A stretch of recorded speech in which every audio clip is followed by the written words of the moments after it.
Assalamualaikum warahmatullahi wabarakatuh. Selamat pagi anak bapak yang soleh dan soleha. Kita berjumpa lagi ya dalam kesempatan kali ini di mata pelajaran Al-Islam. Nah, jadi pada kesempatan kali ini kita akan membahas tentang tajwid. Nah, ini perlu diperhatikan ya nak, karena untuk pas besok itu ada ulangan khusus Al-Quran. Nah, jadi soalnya itu tentang tajwid-tajwid yang akan Bapak sampaikan di pada kesempatan kali ini gitu, di PowerPoint ini. Kalau gitu kita langsung saja ke materinya ya. Nah, jadi sebelum kita membahas tajwidnya, kita harus tahu nih definisi dari Al-Qur'an. Apa sih Al-Qur'an? Nah, jadi Al-Qur'an itu adalah firman Allah Subhanahu wa taala yang diwahyukan atau disampaikan kepada Nabi Muhammad Sallallahu alaihi wasallam kepada malaikat Jibril. Untuk apa? Sebagai pedoman hidup manusia di muka bumi. Karena agama Islam itu adalah rahmatan lil alamin, rahmat bagi seluruh alam. Jadi uh, bukan untuk umat manusia, umat Islam aja ya, tapi untuk seluruh manusia secara global gitu. Kita lanjut aja. Nah, selanjutnya apa sih hukum mempelajari Al-Quran? Jadi hukum mempelajari Al-Quran itu ada dua. Yang pertama itu fardu ain. Nah, fardu ain itu apa pak? Jadi fardu ain itu adalah kalau kita tinggalkan itu dosa. Nah, tapi kalau kita jalankan itu kita dapat pahala gitu ya. Itu fardu ain. Dan ini sifatnya itu individu gitu. Setiap umat muslim itu wajib. Jadi apa yang fardu ain dalam mempelajari Al-Quran? Nah, jadi yang fardu ain dalam mempelajari Al-Quran yaitu mempelajari praktek cara membaca Al-Quran gitu. Jadi misalkan nih kalau diantara kalian ada yang masih belum bisa baca Al-Quran, tuh terus belajar aja nak, cari guru. Atau kalau Al-Quran itu kalian belajar di YouTube itu nggak apa-apa gitu.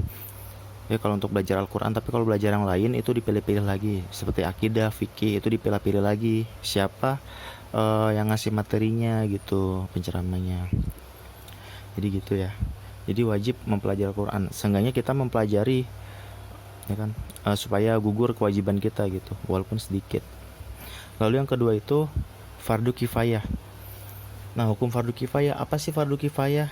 Jadi fardu kifayah itu adalah wajib. Tetapi apabila dalam satu kampung itu sudah ada yang mempelajarinya, sudah melakukannya, nah maka yang lain itu nggak berdosa gitu. Gugurlah kewajiban untuk satu orang di kampung itu gitu. Apa sih fardu kifayah dalam mempelajari Al-Quran itu yang apanya gitu? Jadi yaitu dalam mempelajari teori tentang ilmu tajwid, makrot, sifatul urub dan lain-lain gitu. Contohnya kayak sekarang nih kita kan mempelajari tajwid nih sekarang. Nah, itu maka gugurlah satu cipulir itu gitu.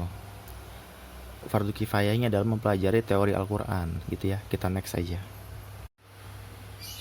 Ya, jadi selanjutnya itu keutamaan mempelajari Al-Qur'an. Apa aja sih keutamaan mempelajari Al-Qur'an gitu? Yang pertama, memberikan syafaat pada hari kiamat. Jadi kalau kita sering membaca Al-Quran, nanti Al-Quran itu akan bersaksi gitu, akan melindungi kita. Ya Allah, jangan masukkan dia ke dalam neraka. Bahwasannya seluruh dunia dia menggunakan matanya, menggunakan mulutnya, menggunakan tangannya untuk membacaku ya Allah. Nah gitu, jadi akan mendapatkan pertolongan gitu, mendapatkan syafaat. Terus juga orang yang suka membaca Al-Quran itu dalam kuburnya itu akan terang gitu. Nah, lalu selanjutnya itu yang kedua mendapatkan derajat yang tinggi. Jadi dalam hadis riwayat Bukhari dan Muslim, Rasulullah SAW bersabda, orang yang membaca Al-Quran dengan mahir akan bersama malaikat yang mulia lagi taat. Tuh orang yang baca Al-Quran nih, yang tartil, yang mahir, nah dia derajatnya itu disamain sama malaikat gitu. Nah terus gimana kalau yang belum lancar? Yang belum lancar nggak apa-apa, belajar. Karena nih orang yang lancar membaca Al-Quran itu akan mendapatkan 10 pahala setiap huruf ya kan. Tapi kalau untuk yang masih belajar itu mendapatkan satu pahala setiap huruf. Jadi nggak apa-apa, terus belajar gitu ya, supaya nanti kita bisa mendapatkan derajat seperti malaikat. Amin ya rabbal alamin. Selanjutnya yang ketiga itu mendapatkan sakinah. Sakinah apa? Sakinah itu ketenangan itu dan rahmat Allah Subhanahu wa taala. Lalu selanjutnya itu merupakan amal terbaik. Nah, ada hadis lagi nih dalam hadis riwayat Bukhari. Rasulullah SAW bersabda, sebaik-baiknya kalian adalah orang yang belajar Al-Quran dan mengajarkannya. Tuh, makanya meskipun kita nggak bisa, teruslah belajar nah gitu. Apalagi kalau kalian bisa ngajarin lagi nih, misalkan ngajarin siapa? Ngajarin teman kalian yang belum bisa baca, atau ngajarin adik-adik kalian gitu. Itu akan menjadi pahala jariah gitu.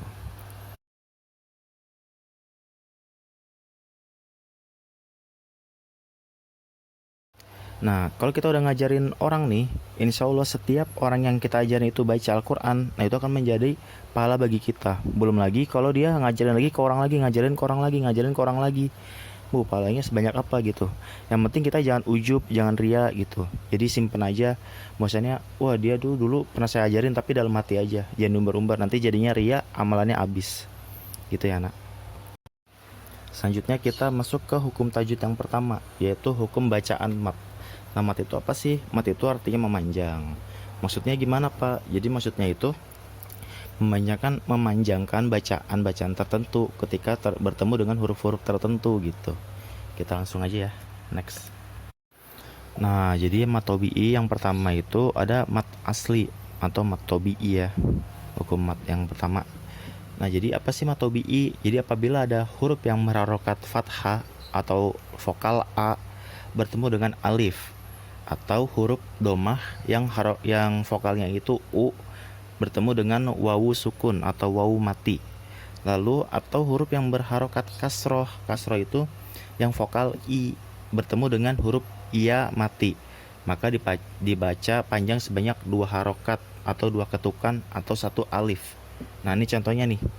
Ada huruf H berharokat fathah bertemu dengan alif. Jadi hamiyah gitu. Jadi hamiyah bukan hamiyah gitu ya. Nah, terus selanjutnya ini ada huruf kaf. Kafnya itu domah bertemu dengan wawu sukun. Jadi syakurun gitu. Bukan syakurun, bukan gitu ya, tapi syakurun. Selanjutnya itu ada contoh lagi nih, huruf sad bertemu dengan huruf ya sukun. Jadi bisirun gitu. Bukan bisirun gitu, tapi bisirun. Dibacanya 2 harokat gitu.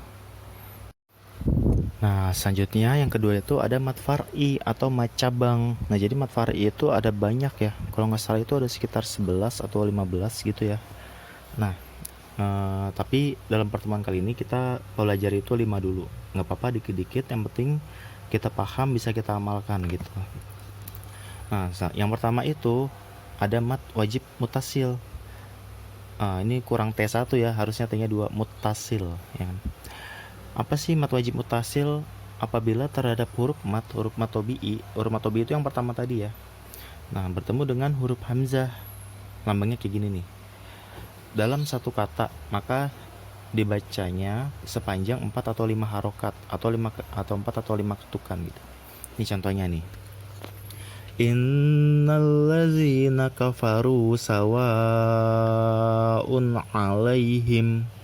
Nah, gitu ya. Jadi bukan 2 harokat sawaun alaihim atau 1 harokat sawaun alaihim gitu. Jadi dibacanya 4 atau 5 harokat. Harus pilih salah satu dan konsisten gitu ya. Karena beda panjang itu bisa mengubah arti gitu. Lalu selanjutnya itu yang kedua ada mat jaiz munfasil. Apa sih mat jaiz munfasil? Jadi sama dengan mat wajib, cuma bedanya itu hamzahnya itu berbeda kata gitu di kata selanjutnya. Nah, dibacanya itu boleh 2, boleh 4, boleh 5 harokat gitu. Ini contohnya nih. Inna a'toina kal kausar. Nah, atau inna a'toina kal kausar 2 harokat. Yang penting tuh nggak boleh 1 harokat. Inna a'toina kal kausar. Nah, itu nggak boleh. Minimal itu 2, 4 atau 5. Dan harus konsisten. Misalnya kalian udah milih 2, ya udah 2 terus selama membaca Al-Qur'an itu sampai selesai gitu. Atau di ayat itu. Misalnya kalau udah 4 ya udah 4 terus, kalau udah 5 5 terus gitu ya. Nah, selanjutnya itu ada mat arid lisukun dan mat badal gitu. Apa sih mat arid lisukun? Nah, jadi mat arid lisukun apabila terdapat mat tobi'i. Mat tobi'i itu yang pertama tadi ya, mat asli. Nah, itu ada di akhir kalimat, dan setelah mat tobi'i itu ada 1 huruf lagi gitu. Nah, maka dibacanya itu Dibaca itu 2 atau 4 atau 6 harokat. Tapi harus disukunkan ya huruf yang terakhirnya gitu, atau dimatikan. Terus dibaca memanjang. Nah ini biar nggak bingung nih, ada contohnya nih. Contohnya syadidul iqob. Atau di syadidnya juga bisa tuh, kan ada matobi itu. Dal kasroh bertemu dengan ya sukun, syadid. Nah itu bisa. Atau contohnya keduanya ini, ada huruf kof, kofnya itu fathah bertemu dengan alif, itu kan matobi'i. Selanjutnya itu ba, al iqob. Nah itu contoh yang kedua nih, fahum muslimun gitu. Selanjutnya itu yang berikutnya ada mat badal. Apa sih mat badal? Mat badal, badal itu artinya pengganti. Apa maksudnya? Jadi maksudnya ini, apabila terdapat dua hamzah, ini ada yang contoh nih, contoh, atau dua alif, maka tanda bacanya itu akan digantikan menjadi fathah yang lurus gitu. Dan dibacanya dua harokat. Nah ada contohnya nih. Baca, di contohnya ini kan ada bacaan. Bacanya itu maksudnya itu huruf aslinya. Nah dibaca itu dirubahnya jadi kayak gitu. Jadi kan Adam. Nah ini juga sama Adam, cuma tanda baca diubah. Yang kedua itu ada akhod. Nah ya. Terus juga ini kan sama nih, akhod gitu, cuma tanda bacanya yang diubah gitu ya. Nah selanjutnya kita membahas tentang hukum tajwid nun sukun atau tanwin. Nah apa sih maksudnya? Jadi apabila huruf nun sukun nih, nun mati, atau tanwin, tanwin itu yang an, in, un gitu, atau kasrotain, fatatain, domatain, an, in, un ya. Nah bertemu dengan suatu huruf tertentu, huruf hijaiyah, maka dia punya bacaan itu berubah gitu. Ada hukum tersendirinya, nanti akan kita bahas. Oke, kita lanjut. Nah ini ada bentuk-bentuk hukum baca nun sukun. Ada apa aja pak? Nah jadi ada 4. Yang pertama itu ada izhar. Izhar itu artinya jelas. Lalu yang kedua itu ada idgham. Idgham itu dengung. Idgham itu terbagi menjadi 2. Idgham itu artinya meleburkan. Nah idgham itu terbagi menjadi 2. Ada bigunah, ada bila gunah. Bigunah, bi itu dengan, gunah itu dengung. Yang kedua itu bi itu dengan, la itu tidak, gunah itu dengung. Berarti yang pertama itu bigunah itu dileburkan dengan dengung. Yang kedua itu dileburkan dengan tidak gedengung gitu ya. Selanjutnya itu ada iklab ya. Dan ada ikfa. Ikfa itu artinya samar. Kalau iklab itu dibacanya itu jadi mim gitu. Nah nanti kita bahas satu-satu. Nah selanjutnya itu ada izhar. Izhar itu artinya jelas gitu. Jadi maksudnya itu bacanya itu dibaca jelas, atau nun sukunnya dibaca jelas. Nah izhar itu ada 6 huruf.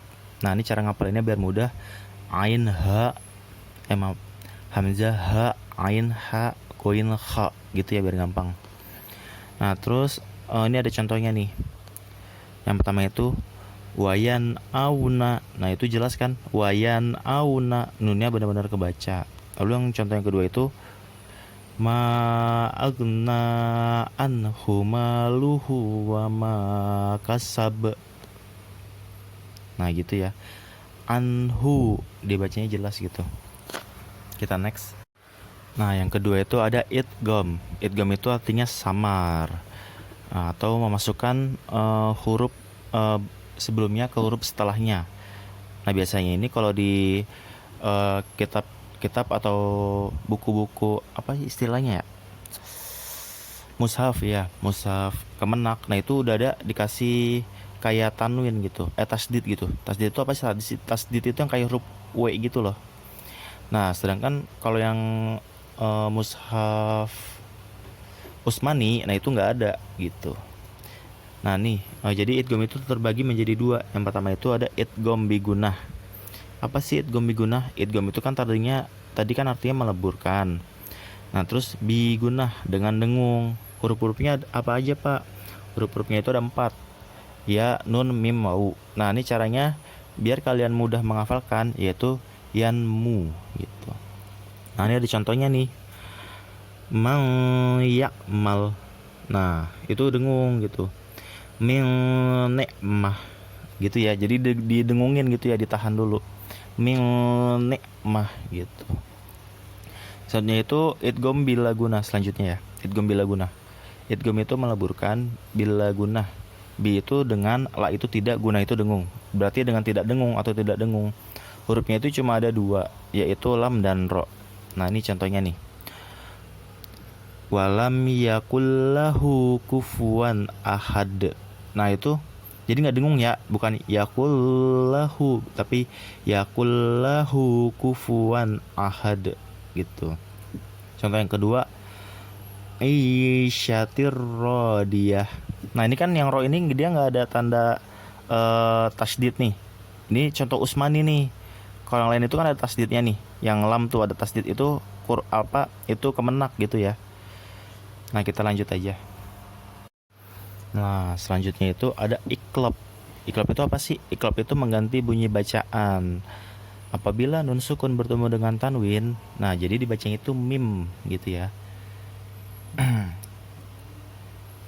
Nah ini contohnya nih. Liyum bazannah gitu. Layum bazannah. Nah jadi itu kan harusnya kan layun bazannah.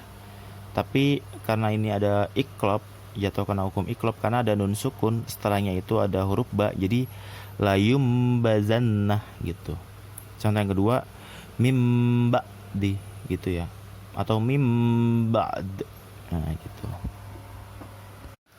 Nah selanjutnya itu ada ikfa. Ikfa itu artinya samar. Jadi antara jelas dengan meleburkan, dengung atau tidak dengung gitu ya. Nah ini ada huruf-huruf ikfanya. Huruf-huruf ikfa itu ada banyak. Gimana cara ngapalinnya biar mudah? Jadi cara ngapalinnya, pertama kalian hafalin aja dulu yang selain ikfa. Nanti kalau kalian udah hafal yang hafal selain ikfa kayak izhar, idgham bilaguna, idgham biguna, terus iklab, insya Allah tuh ikfa kalian tahu gitu. Karena huruf-huruf ikfa itu selain huruf-huruf dari izhar, idgham, iklab gitu. Gitu aja cara ngapalinnya. Nah ini ada contohnya nih. Jadi kan dibaca itu samar. Samar itu maksudnya seolah-olah kita tuh pengen ngomong huruf itu gitu. Jadi min syarril waswasil khannas gitu ya. Nah itu contoh kedua, wayas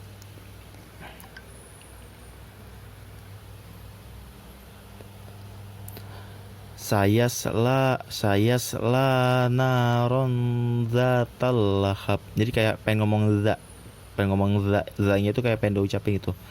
Naron zatal lahab gitu ya. Lalu contoh yang ketiga itu wala antum. Jadi kayak pengen ngomong tak.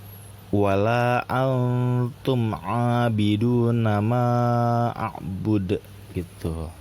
Kita next, oke? Nah lalu selanjutnya yang terakhir ada hukum tajwid mim sukun. Kalau tadi kan nun sukun, nun mati.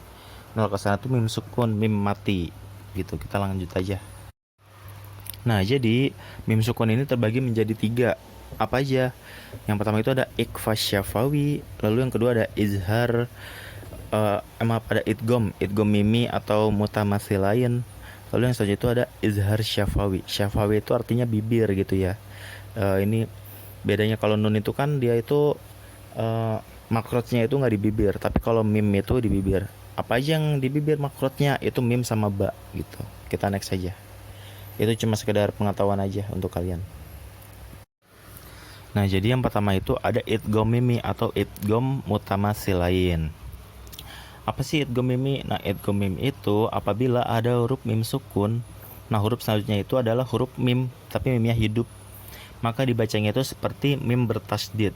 Contohnya nih, allazi atmahum min ju' gitu ya. Atau contoh yang kedua, wa amanahum min khauf gitu. Nah ini contoh yang ketiga nih, innaha alaihim muqsadah gitu ya. Selanjutnya itu ada ikhfa syafawi. Apa sih Pak ikhfa syafawi? Nah ikhfa itu kan tadi kita udah bahas, ikhfa itu samar, syafawi itu artinya bibir. Nah jadi tadi kan udah Bapak jelasin, makrot atau keluarnya huruf yang ada di bibir itu cuma ada 2, yaitu mim mim ba, satu lagi sama wawu, tapi wawu di sini nggak termaksud ya. Nah jadi ikhfa syafawi itu Apabila kalau ada mim selanjutnya itu huruf ba, jadi dibacanya itu gunah dengung 2 harokat gitu. Nah nih contohnya nih, Eh, tarmihim bihijaratim min sijil. Contoh kedua, lasta alaihim bimusaitir. Contoh yang ketiga, alam ya'lam bi an alam ya'lam bi annallaha yarah. Kita ulang lagi contoh yang ketiga, alam ya'lam bi annallaha yarah, gitu ya. Kita next. Nah, selanjutnya ini ada izhar syafawi. Izhar itu kan jelas artinya, seperti nun tadi ya. Nah, huruf izhar syafawi itu cuma ada dua. Huruf izhar syafawi itu ada banyak, kecuali 2 huruf, mim sama ba. Kalau mim tadi itu idgham mimi, kalau ba itu kan tadi ikhfa syafawi. Jadi izhar syafawi itu selain itu. Jadi selain ketemu 2 huruf tadi itu dibacanya jelas. Contohnya nih, lam yalid walam yulad. Nah, itu yang baca jelas. Atau wamro'atuhu hammalatal hatab. Atau yang terakhir nih, yang ketiga, wala antum abiduna ma a'bud. Nah, gitu ya. Oke, kita next saja. Nah, untuk tugasnya yaitu menulis Quran surat Al-Imran ayat 10 dan ayat 12, dan menulis Quran surat Al-Baqarah ayat 30 dan Az-Zariyat ayat 56. Nah, ini ditulis itu ayatnya beserta artinya gitu ya. Karena nanti di soal ulangannya itu ada pertanyaan tentang arti-artinya gitu, makna-maknanya gitu. Jadi minimal kalian tulislah, kalian pelajari gitu. Mungkin untuk yang kedua, yang untuk kedua ini kalian temukan atau tentukan hukum tajwid yang tadi sudah kalian pelajari. Apa aja tadi? Ada hukum dalam hukum mat itu tadi ada apa? Ada mat tobi'i, ada mat wajib mutasil, mat jais munfasil, terus ada mat tarid sukun, dan ada mat badal. Terus tadi nun sukun dan mim sukun, itu juga izhar, iklab, izhar safawi. Ya, jadi untuk tugasnya itu ditulis tangan ya nak, difoto terus diupload di GCR. Kenapa sih Bapak setiap tugas itu mengharuskan kalian itu ditulis tangan gitu? Karena Imam Syafi'i pernah berkata, ilmu itu ibaratkan seperti buruan, dan tulisan itu adalah pengikatnya. Nah, jadi ketika kalian menulis, kalian itu minimal itu makna dalam materi itu ingat gitu di kepala kalian. Jadi sehingga kalian menghadapi persoalan di hidupan kalian atau saat ujian, nah kalian tuh bisa menghadapinya gitu, tahu jawabannya. Itu makanya untuk tugasnya ditulis tangan ya nak, ditulis tangan, diupload di GCR, oke? Ya, jadi terima kasih, mungkin itu yang bisa Bapak sampaikan terkait tentang tajwid Al-Quran. Apabila ada kesalahan, Bapak mohon maaf ya. Apabila penyampaian Bapak kurang jelas, semoga yang telah kita pelajari ini dijadikan keberkahan bagi kita semua. Amin, Allahumma amin. Karena kan tadi keutamaan mempelajari Al-Quran itu kan bagus banget gitu nak ya. Semoga dengan kita mempelajari membaca Al-Quran ini, kita mendapatkan banyak keberkahan, mendapatkan banyak rahmat dari Allah gitu ya. Kalau ada pertanyaan seperti biasa, tanyakan saja ke Bapak, bisa via GCR atau WA, tapi lebih baik WA gitu ya, karena kan kalau GCR notifnya itu agak ini ya, jadi bisa ditanyakan ke WA gitu. Kalau gitu Bapak tutup ya. Billahi fisabil haq fastabiqul khairat. Wassalamualaikum warahmatullahi wabarakatuh.